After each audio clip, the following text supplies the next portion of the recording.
Good afternoon, race fans. Welcome to the NASCAR Report. I'm your host, Tyler White. Thanks for joining us today as we recap the exciting weekend in NASCAR racing, beginning with the truck race on Saturday afternoon, the Pocono Mountains 150. Austin Dillon, your winner on Saturday afternoon. Congratulations, Austin. Joey Coulter, Johnny Sauter second, Joey Coulter third, excuse me. Clint Boyer fourth, Ryan Blaney fifth. Eric Jones sixth, Ron Hornaday seventh, Darrell Wallace Jr. eighth. Justin Lofton ninth, and Joe Nemechek 10th. Now, one driver I'm really impressed with, Joey Coulter. Starts off his rookie season with Richard Childress Racing in 2011. Picks up the Rookie of the Year. 2012 picks up his first career victory at Pocono. Finishes third in the final point standings. And then 2013, he goes over to Kyle Busch Motorsports to drive the number 18 Toyota. Has a disappointing year. Failed to reach victory lane. Finished 15th in the final point standings. This year, he goes over to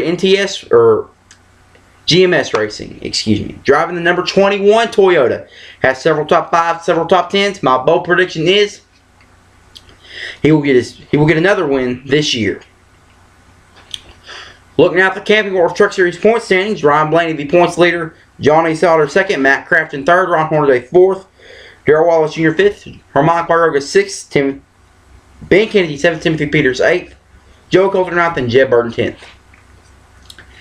Now, a lot of pressure is on Ryan Blaney to win the Truck Series Championship this season. As it was reported, he might run the Cup Series with the Wood Brothers after Trevor Bayne goes to run full-time next season with Roush Fenway in the Cup Series.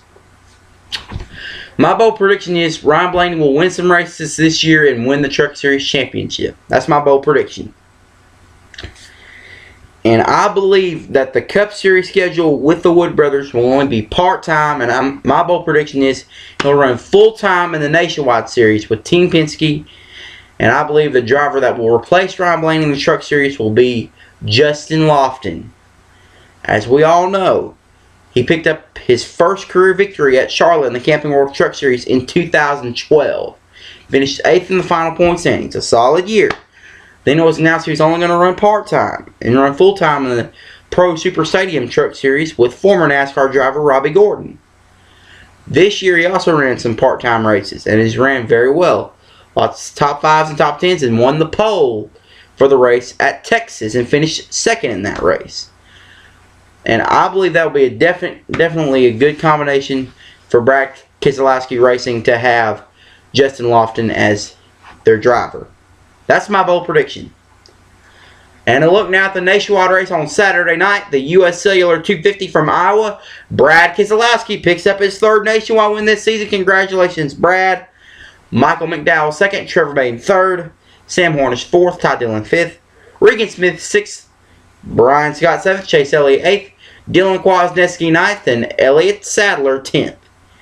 Now, we saw some good racing on Saturday night. I'm still wondering why Brian France, Robin Pemberton, and everyone else makes excuses about not running a Cup race at Iowa.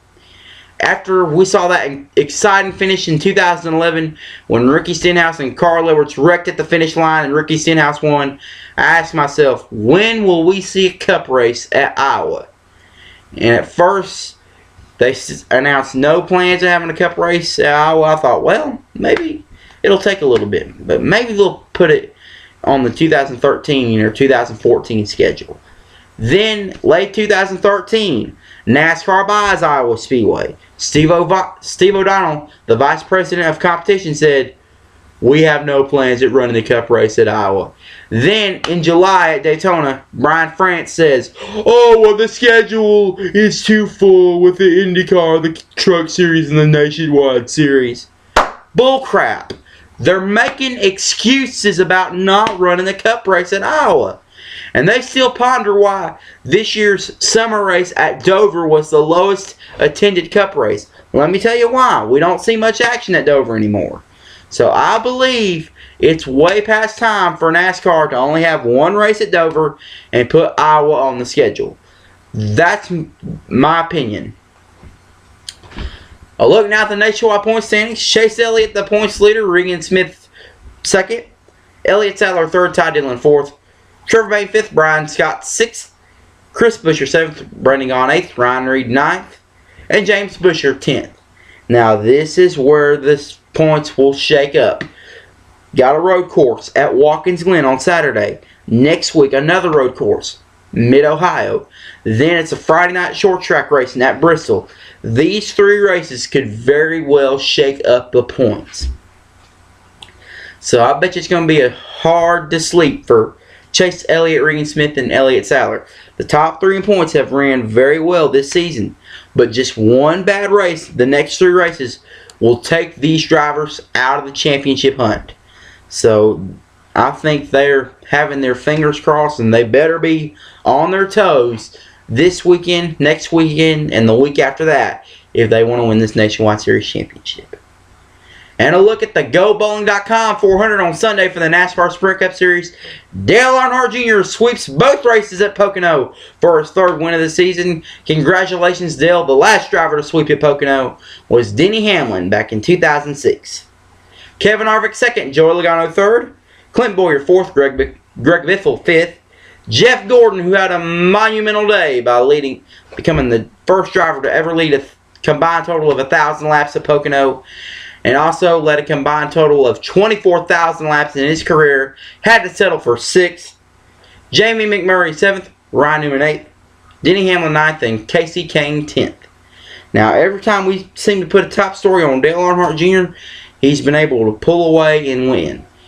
In January, it was announced that Dale Earnhardt Jr., that Steve Letarte, who is Dale Earnhardt Jr.'s crew chief, will go over to call races in 2015 with Rick Allen and Jeff Burton in the NBC broadcast booth. Then in February, Dale Earnhardt Jr. wins the Daytona 500.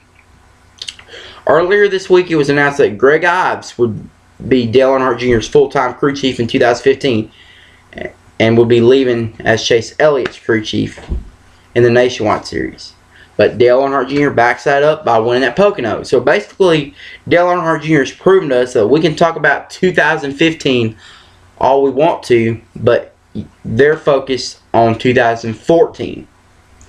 And I like that. That's the right focus of a driver. Looking at the Sprint Cup point standings, Jeff Gordon remains your points leader. Dale Earnhardt Jr. remains in 2nd. Brad Keselowski remains in 3rd. Matt Kenseth remains in 4th. Ryan Newman moves up to 5th. Jimmy Johnson drops down to 6th. Joey Logano 7th. Carl Edwards 8th. Clint Bowyer 9th. And Kyle Busch 10th. The 4 drivers I believe it will come down to once we go to Homestead for the championship are Jeff Gordon, Dale Earnhardt Jr., Brad Keselowski, and Joey Logano. Jeff Gordon has 2 wins this season. 1 at Kansas and 1 at Indy earlier. One thing that's going to be an advantage for him in the chase is the fall race at Kansas is a chase race. And he's also ran very well in practice and qualifying this year. He's qualified well, he's practiced well. And look at Dale Earnhardt Jr. Won the Daytona 500. Sweep both races at Pocono. He also has been running very well this season. And one thing that will be an advantage to him, Talladega is a chase race. And he's ran so well at Talladega over the last few years. Brad Keselowski. He's also ran very well this season. Also very well in practice and qualifying. Swept the weekend at Vegas. Won at Kentucky. Swept the weekend again at New Hampshire. One thing that's a big advantage for him, New Hampshire is a chase race, and he won the fall race last year at Charlotte. He ran very well on 1.5 miles. And then Joey Logano. He has 2 wins this season at Texas and at Richmond. Also has been qualifying very good and practicing very good. And one thing that's an advantage to him this year, Richmond is the last race before the chase, and Texas is also a race in the chase. So those are the 4 guys I believe will be running for the championship at Homestead. That's my bold prediction. And that's our broadcast today. Thank you for joining us. I'm Tyler White. We'll be back here Friday to get you ready for Watkins Glen. We'll show you what you can expect. We'll look back at that wild finish in 2012. We'll have a weather report from Fox 68 in Syracuse. And we're working on some new stories that are breaking right now in the world of NASCAR. Until then, this is Tyler White reminding you, for you to do unto others as you would have them do to you. We'll see you next time on the NASCAR Report, everybody. Have a great day.